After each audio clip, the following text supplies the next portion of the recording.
안녕하세요. 오늘도 파인 부동산 멘토를 찾아주셔서 감사드립니다.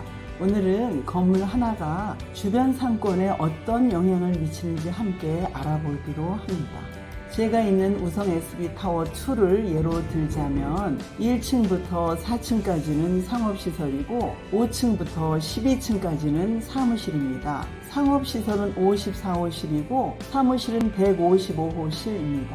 일단 사무실을 기준으로 보자면 대략 전용 면적 10평을 기준으로 해서 보통 2-3명이 근무를 하고 전용 14평의 경우엔 4-5명 정도가 근무를 하기도 합니다. 전용 20평짜리 사무실에 가보면 대략 6-7명 정도가 근무를 하는데요. 작은 평수에 더 많은 인원이 근무를 하기도 하고 더 큰 평수에 더 적은 인원이 근무를 하기도 합니다. 대충 계산을 해보자면 10평을 기준으로 하여 3명씩 155호실을 곱해보면 약 465명 정도가 근무를 합니다. 상가의 경우엔 30평짜리 식당의 경우 한 번에 들어오는 고객의 숫자가 어림잡아 30명까지 입장이 되는 경우도 있는데요. 2층에서 4층의 경우엔 집객 효과가 높은 업종의 경우에는 수를 헤아리기가 쉽진 않습니다. 우성 SB2의 경우 전체 호실이 209호실이니까 대충 3을 곱해보면 627명인데요. 마곡지구내 대부분의 작은 규모의 빌딩이라 하더라도 한 건물에 대략 600-700명이 근무를 한다고 볼 때 마곡지구내 수많은 건물에서 직원들이 식사를 하러 외부로 매일 나온다고 보면 시장이 얼마나 클지 가늠이 되시겠죠. 물론 LG연구소 등 대기업의 경우엔 구내 식당이 있지만 그래도 많은 분들이 외부로 식사를 하러 나오신답니다. 발산역 주변의 연구단지엔 이미 많은 기업들의 이전이 완료되었고 아직 준공이 안 된 단지들이 아직은 조금 남아있지만 마곡역과 발산역 사이에 있는 의학연구단지 쪽은 아직 허허벌판입니다. 이곳을 유보지라고도 부르는데요. 어떤 기업이 들어올지 아직 정해진 게 아무것도 없답니다. 유보지 바로 옆 주황색으로 표시되었던 지원시설 용지는 이미 산업용지로 용도 변경을 완료하여 R&D 기업들에게 매각을 완료했는데요. 이미 두 곳은 거의 완공을 앞두고 있습니다. 제가 근무하고 있는 우성 SB타워2 쪽은 몇 년 전부터 여러 기업들이 입주를 하고 있지만 이상하게도 상권이 살아나질 않아서 도대체 무슨 일인지 여기저기 알아보니까 빌딩마다 소수 인원만 근무를 하고 있는 겁니다. 이유는 전매 제한 기간이 지나면 매각이 가능하니까 일정 시간만 채우고 나서 매매를 할 의향이 있다는 거겠죠. 소수 인원만 근무를 하면서 법적인 제재를 피한 후 매각을 하려고 하니 이 얼마나 국가적인 낭비일까요? 한 개 층이나 2개 층만 쓰는 기업도 있고 최소 인원만 근무를 하는 곳도 있습니다. 마곡을 개발하면서 마곡에 입주할 R&D 기업들에게 특혜가 주어졌었는데요. 일반에 공급하는 땅값의 거의 5분의 1 가격으로 아주 싸게 공급을 했습니다.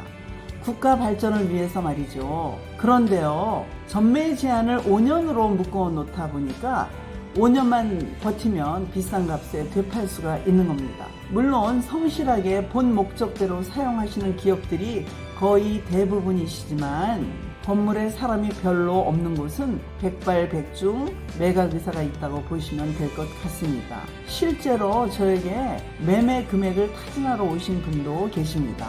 건물에 사람들이 별로 없다는 걸 공인중개사인 저도 모르고 있었는데요.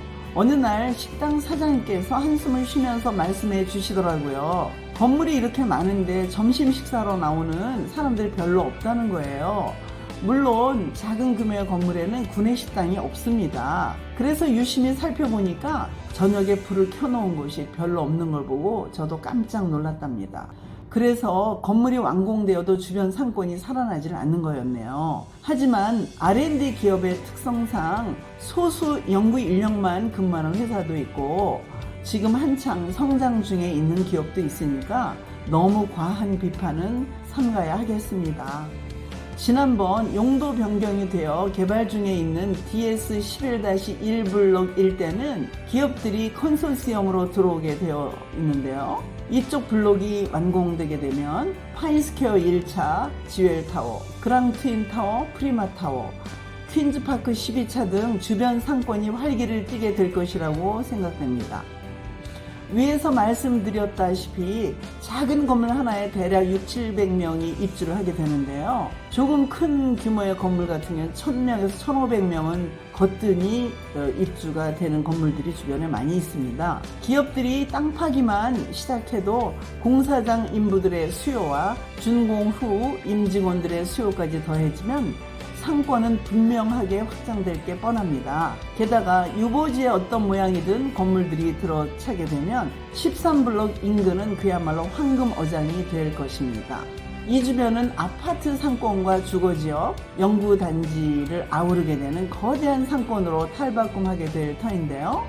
그동안 고생을 버티지 못하고 떠나신 사장님들도 참 많으셨는데 마음이 아립니다. 현재 고난의 강을 건너고 계신 사장님들은 힘을 내시면 반드시 좋은 날이 올 거라고 저는 믿습니다. 발산역 상권이 이렇게까지 좋아질 줄 얼마 전까지 상상도 못했잖아요. 지난번 고객을 모시고 발산역 쪽을 돌아보면 깜짝 놀랐답니다.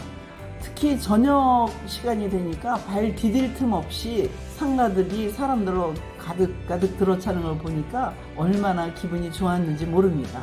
상대적으로 아직은 좀 한산한 마곡역 주변이 이제 꿈틀대기 시작을 했습니다. 유보지 부근에서 5년이 넘게 공실인 채로 견디고 계신 사장님들도 계시는데요. 조금만 참으세요. 좋은 소식이 곧 들려올 겁니다. 현재 마곡은 너무 저평가되어 있어서 임대료도 아직은 저렴한 편입니다. 가까운 검단지구와 비교해 보시면 마곡이 얼마나 저평가되어 있는지 아실 겁니다. 임대료뿐만 아니라 매매 가격도 거의 변동이 없는 상태인데요. 아직 미분양인 물건들이 조금 있어서 시장에 그 영향을 지금 미치고 있는 것 같아요. 물론 발산역 쪽은 매매 대금에도 프리미엄이 많이 붙어 있습니다. 교육 환경, 교통, 산업 환경 어느 걸 비교해봐도 이 마곡 지구는 다른 곳과 비교 불가입니다. 힘내세요. 곡소리 나던 마곡에서 환호성이 이제 곧 울려 퍼질 겁니다. 오늘도 시청해 주셔서 감사드립니다. 좋은 날 되세요.